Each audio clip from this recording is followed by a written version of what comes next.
Pirmadienį netikėtai likau Lietuvoje, tad sutikau dalyvauti LRT forumo diskusiją, kurią vedė žurnalistas Deividas Jursevičius. Ir tema man pasirodė labai svarbi, turėjome kalbėti apie Lietuvą geopolitinių lūžių metu. Bent jau tokia tema kalbėti buvau kviečiama aš. O šventas naivume, sulaukusi 65, aš vis dar tikiu, kad žurnalistas, kuris kviečia į laidą, pats prisimena, kokia jos tema, tam ruošiasi, o paskutinę minutę bent jau iš anksto neįspėjęs, temos nekeičia. Ilgas valandas savaitgalį dar kartą tikrinau faktus, kalbėjausi su keletu klausimų ekspertų Lietuvoje ir užsienyje, rinkau paskutinius duomenis, skaičiau ekspertinius politinius ir saugumo vertinimus ir svarsčiau, kokie momentai gali būti aktualūs Lietuvos visuomeniai, jos pramoniai ir kaip tai gali paveikti jos viešuosius finansus. Į laidą atsinešiau 15 nedidelių puslapius santrauką su konkrečiais duomenimis. Deja, jų neprireikė. Patekau į moderniosios tautinės žurnalistikos, jeigu tai, kas vyko, kuo nors išskyrus formą panašiai į žurnalistiką, chaosą. O jei visai tiksliai, pamačiau, kaip spjaudama į veidą mąstančiai Lietuvai. Pirmas skambutis, kad vyksta kažkas keisto, mano galvoje nuskambėjo tada, kai parašė kolega iš Europos ekonomikos ir socialinių reikalų komiteto Kęstutis Kupšys ir pasidžiaugė, kad susitiksime laidoje. Kęstutis neabejotinai puikus vartotojų teisių profesionalas, bet jo interesų sritisgi labai toli nuo tos, kuri buvo anonsuota man. Na, tada pasvarsčiau, kad jis matyt pakviestas kalbėti apie geopolitinius klimato kaitos aspektus, kurie tikrai daro rimtą įtaką vykstančiai pasaulinio ūkio defragmentacijai ir Lietuvos ekonomikai palaipsniui. Jau po laidos pasitikslinau, kokia tema buvo anonsuota jam ir sužinojau, kad kvietimas kolegai skambėjo visai kitaip ir buvo rašoma, kad toliau visiškai tiksli citata dokumento turiu, kad tema maždaug, paryškinau pati, tokia. LRT forumas apie Lietuvą brangę, kuri tampa išties brangi. Ar Lietuvos verslai jau atlaikė išbandymus, ar atsigaunanti gyventojų perkamoji galia išjudins ekonomiką, ar didėjant algoms išleisime daugiau, gal taupysime ir kiek kainuos karai. Statau brangiausio vyno butelį tam, kuris sugebės per 50 minučių, kurias trunka tas raitelių be galvos vadėliojamas lietuviškas forumas, sukabinti Lietuvą geopolitikos lūžiuose su potencialia gyventojų perkamosios galios įtaka ekonomikos augimui. Pasistengus, turėdama daktaro laipsnį, matyt, sugebėčiau šią temą sukurpti opusą išlaikantį visas akademinio tyrimo taisyklės, bet šiaip tai labai rimtas ilgas kelių mėnesių, ilgų savaičių darbas. Komiška detalė. Prieš pat laiką kolegos užduotis dar buvo aktualizuota, pasidomint, ar Gabrieliaus Landsbergio pareiškimas dėl grėsmingo saugumo padėties nekeičia vartotojų situacijos. Nežinau, ką jis atsakė, ką atsakė kolega, bet džiaugiuosi, kad man Jursevičius nepaskambino norėdamas pasidomėti, ar užsienio reikalų ministro labai pamatuota informacija Lietuvos auditorijai neįskėlė dar vieno geopolitinio lūžio nuo Grenlandijos iki Okeanijos salyno ir Vanuatų. Bendrai imant, akivaizdu viena. Forumo rengėjai tiek mažai išmano apie tai, ką veikia, kad net nežinojo, kad ministro pareiškimas tiesiog atkreipė dėmesį į tai, apie ką jau ilgokai ir plačiai kalbama anapus jų siaurų provincialių godų. Net nedrįstų klausti, ar ir ką skaito laidos rengėjai. Kaip sakoma, norėčiau mirti nesužinojus. Jau Lietuvos radijo ir televizijos rūmose, pamačius keistą dėlionę iš prekybos tinklo iki vadovės, pramonininkų konfederacijos prezidentų, universiteto ekonomikos docentų, suploštų, manyčiau, skaičiukų kažkokių mokesčių, pajutau, kad jokia geopolitika čia nekvepia. Pagalvojau, geriau jau būčiau pažiūrėjus Netflix ir negaišus laiko. Vis dėlto, kad bus taip tragiškai blogai, tikrai nesitikėjau. Visa ta vadinamoji diskusija virto bene komiškiausia arba tragikomiškiausia mano beveik 40 metų gyvenimo žurnalistikoje, tiesiog joje ir šalia jos detale. 23 lapkričio 20-osios rytą LRT forumą galima analizuoti daugeliu pjūvių. Nors laidos vedėjas akcentavo tik etiketą, kaip jis sakė, mandagi, visi turbūt mandagus. Dar lieka tokie didžiai daliai Lietuvos žurnalistų negirdėti fenomenai kaip etika, profesionalumas, suvokimas ką ir svarbiausia, kodėl darai. Lieka ir atsakomybė už tai, kad laidose dalyvautų ne atsitiktinai sumesti žmonės, o būtent tie, kurie aptariamų klausimų gali pasakyti kažką, ką verta žinoti mąstantiems žiūrovams. Lieka atsakomybė ir pagarba tiems, kuriuos kvieti, tad privalu aiškiai pasakyti temą ir būtinai tą pačią visiems laidos dalyviams. Ir svarbiausia, lieka pagarba žiūrovų ir atsakomybė, kad valanda prie ekrano bus prasmingesnė nei knygos vaikui skaitimas. Kiek prasmės turėjo Anas forumas puikiai iliustruoja tai, kad vadinamojoje diskusija apie geopolitinius ekonomikos aspektus rimčiausias video klausimas buvo, kodėl Norfa uždirbo daugiau nei iki.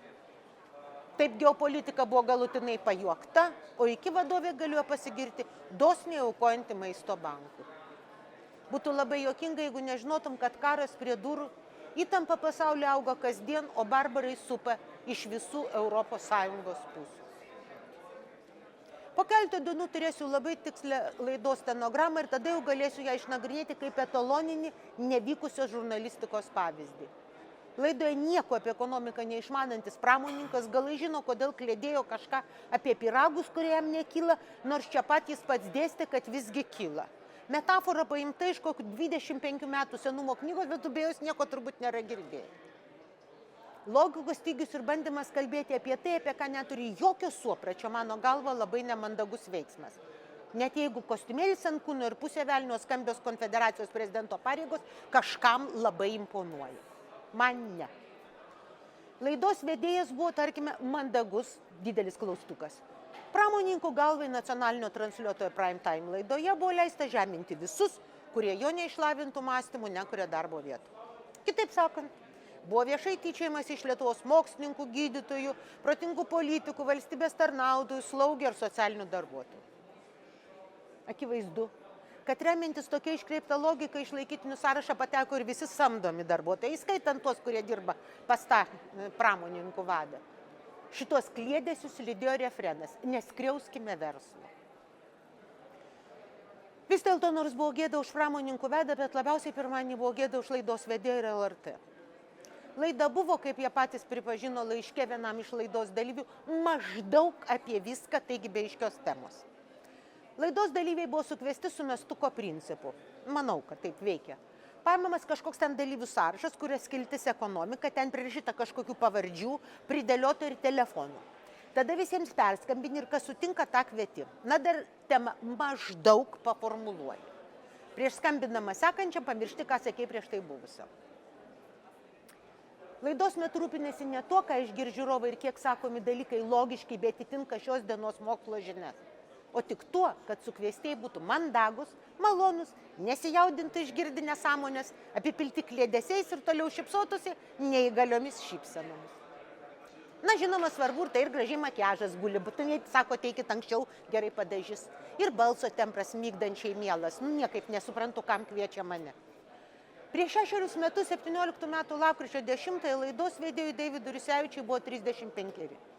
Tada jis aiškino, citata: jei kiekvienas bent truputį kokybiškiau atliktume savo darbą, tai būtų didelis žingsnis į priekį. Citata baigta. Jis pripažino, ar prisipažino, kas dabar supaisys, kad jam, vėl citata, atrodo, kad dažnai darbus atliekame šiek tiek atmestinai, galbūt ne visi juos ir mylime. Kas be ko? Tuomet pabara ir Seimo narius, kad anie, citata, nedarytų taip: aš balsavau, bet nelabai žinau, už ką balsavau, nes neskaičiau įstatymo. Jo galva tai irgi, citata, rodo, kad žmogus žiūri darbą, kas iš to išeina, kaip tas žmogus. Tiesa, tuo pačiu pademonstruoja tik tai, kad neturi žalio suopračio, ką ir kaip veikia parlamentarai. Nėra pasaulyje valstybės, kurios parlamento visada žinotų, už ką balsuoja.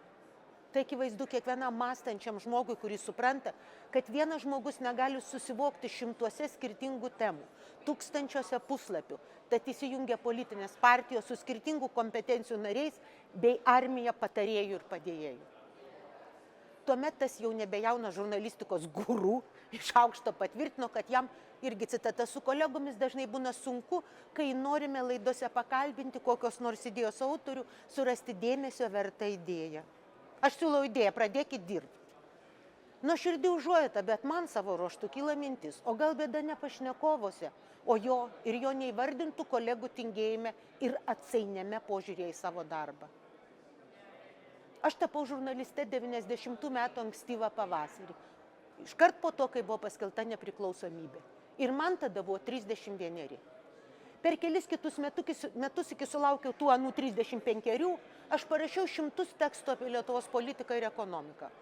Mokiausi žurnalistikos labai nuoširdžiai, Anglijoje, Reuterse, Vašingtone, Amerikos balse, be perstojo kasdien skaičiau ir skaičiau. Nuo pirmos savo darbo dienos aš puikiai žinojau, kad esu pirmose fronto už savo tautos smegenis, tad ir jos ateitį linijose. Mokiausi ir skaičiau, vėl skaičiau. Galite pasidomėti mano darbu, jis liko laikraščių puslapis. Prieš rašydama aš galvoju. Sulaukusi 42, tiek kiek dabar Jursevičių, jau buvau sukūrusi verslo naujienų skyrių Seltoje, o vėliau Banese. Panašu, kad Jursevičius iki to amžiaus vis dar nesugebėjo net aptikti jo lygio vertų pašnekovų. Sakysite, tai patyčios, nežinau. Man atrodo, kad tai labai mandagus ir nuosaikus chalturkos, kurią matėme LRT veteryje pirmadienį atpasakojimas. Didžiuojasi, kad neįvykdžiau laidos vedėjo dar iki jungiant kameras nuskambėjusio paliepimo būti mandagiems. Buvau, esu ir būsiu nemandagi tol, kol matysiu, kad žioplė ar tingus, konkrečiu atveju man atrodo tingus, žurnalistai bukina mano tautą. Neturiu mados etiką keisti etiketų, postai, statusą ir kažkieno piniginė man nerodiklis, ir apskritai nelabai įdomus, tad būsiu aštri ar net grūdi. Šalia manęs banditai nespardys senučių, o nemokšos neterš mano tautos smegenų. Dirbau mokytoja žurnalistė ir toliau dirbu. Pažadu kokį 100 kartą. Ir dėkui ponas Jurševičiau už dar vieną pamoką, kuri priverčia atsimerkti, išsigąsti dėl valstybės ateities, pamiršti savo amžių, tad tautos intelektualinės sveikatos labui neleidžia atsidėti tik pomidorams ir tradeskancijoms. Laukite tęsinio.